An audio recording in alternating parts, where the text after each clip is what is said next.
best way to describe this is as bad rape prevention advice. This is from an email that had been circulating around the internet. I definitely remember it back in the early 2000s. I haven't seen it in the last few years.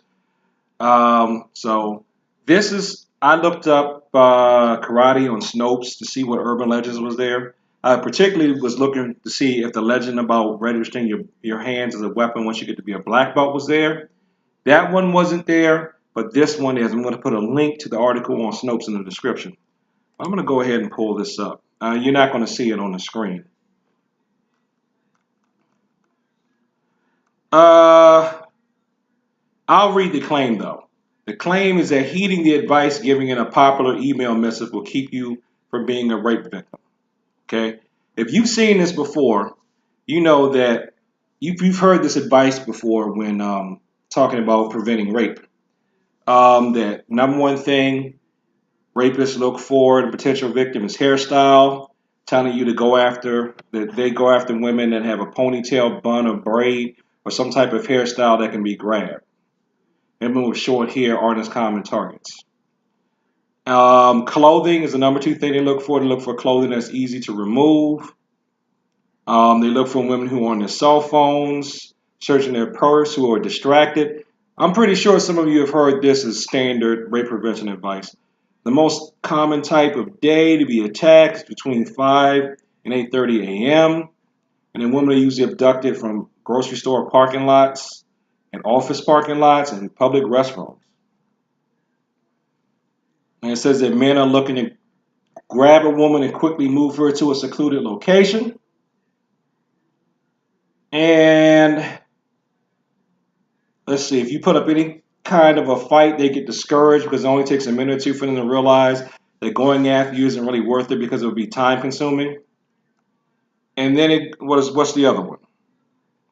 Oh, they don't pick on women who have objects that can be used as umbrellas like keys. I mean, objects that can be used as weapons like keys or umbrellas. Now, I do believe the key thing, because I've done that myself. I put stuff in my hands so I can hit somebody myself. And then they got some rape prevention tactics in here.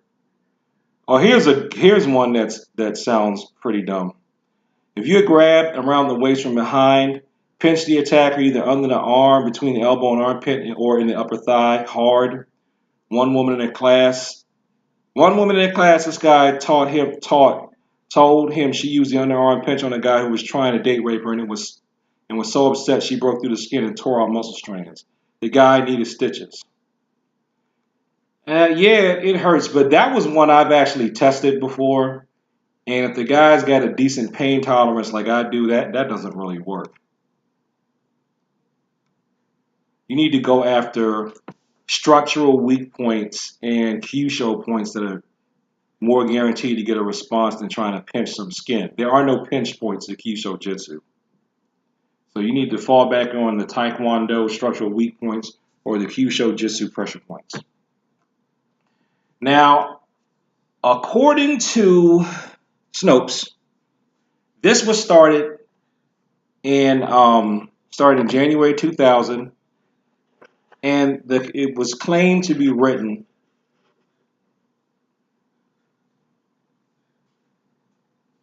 No, it was actually penned by somebody in the public relations office of Weber Shandwick, and they were supposed to be people who were in a self-defense class taught by a guy named David Portney, who claimed he trained Steven Seagal and Jean-Claude Van Damme.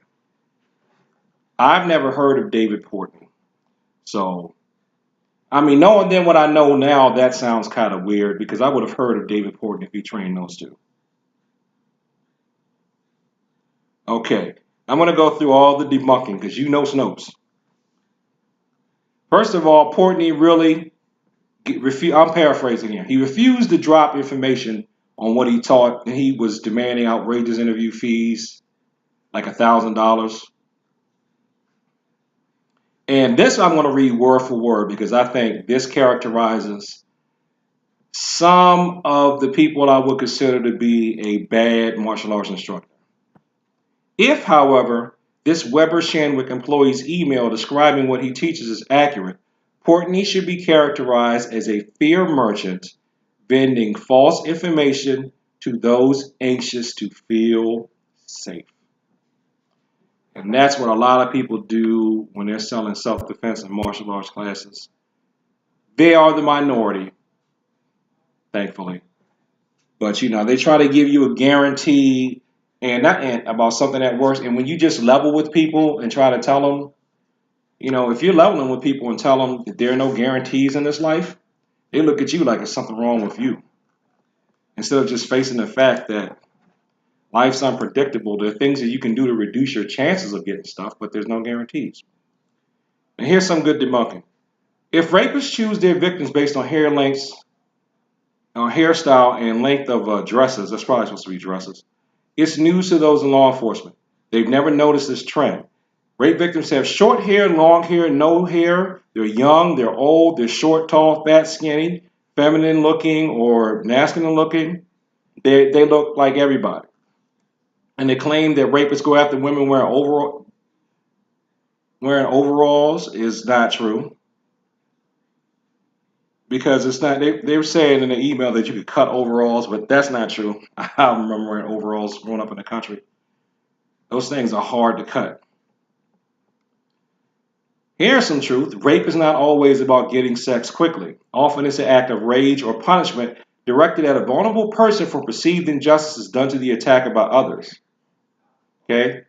What the rapist wants to do is hurt her and inflict bodily harm. Okay? Even the hours that they say that most rapes occur, that's not true. This says, according to the Department of Justice, 2/3 of rape sexual assaults occur at night, 6 p.m. to 6 a.m., which makes sense because you have the cover of darkness. You have darkness that's going to protect you so nobody can see what you're doing, right? So it makes sense for rapes to occur at night. Okay, the claim that 2% of rapists only carries a weapon is false. Weapons are used in 30% of all rapes, according to the Department of Justice. Let's see. And this thing about where if you fight back, you're guaranteed to be safe. It says here that there is no one set of right answers in email. So this ilk potentially put us at greater risk. That they can't guarantee you that if you put up a fight, that it's going to make you safe or make it more dangerous. It just depends upon the situation. So I'm not going to go through and read everything in here because I don't want the video to be too long. But let me see here. That still says too, there's no right one answer about whether to fight back or not. That's something you're going to have to choose because not all rapists can be overcome. At the same time, self-defense classes are not a waste of time either. And now this I do want to say because this is the only thing I really don't like about a lot of stuff that's taught as self-defense, especially the short-term self-defense classes. It says here, physical skills are only as good as recent training. Someone who had to practice a move in the 3 months since she took a course is only a tad better prepared to fend off an attacker than someone who never had any training at all.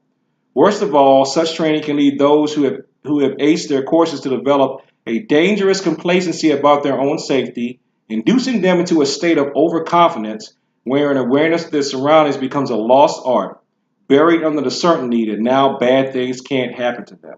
Complacency kills. That's right. Because, as it says here too, there is one good bit of advice when it comes to preventing rape or preventing any violent crime. That is, stay aware of your surroundings. Not only is it important to see trouble coming before it gets to you and avoid it, but an alert stance can help discourage a would-be attacker. Those looking to prey upon others, whether the aim is robbery, rape, or mayhem, generally choose as victims those who appear to be preoccupied or tentative in preference to those who exude a sense of purpose, or as I was told long ago, quote, always look like you know exactly where you're going and move like you're expected to be there at exactly a certain time. Mooning about aimlessly can make you a statistic. So you got to pay attention. You've got to pay attention and prevent something like that before you actually get in the thick of it. Because I mean, I'm a pretty big guy. Even when those guys tried to mug me back in the day, I was still pretty strong looking. And they came at me because I was slipping, because I let myself get distracted, and then I did something stupid, and I put myself in harm's way.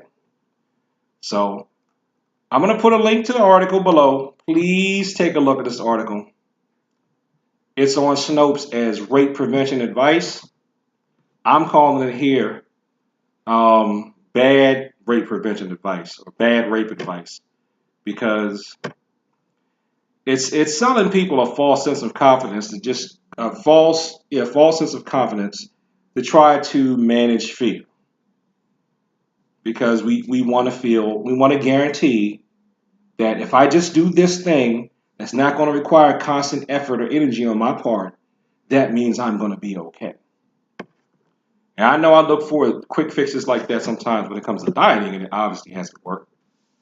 So I suspect that applies to a lot of stuff in life.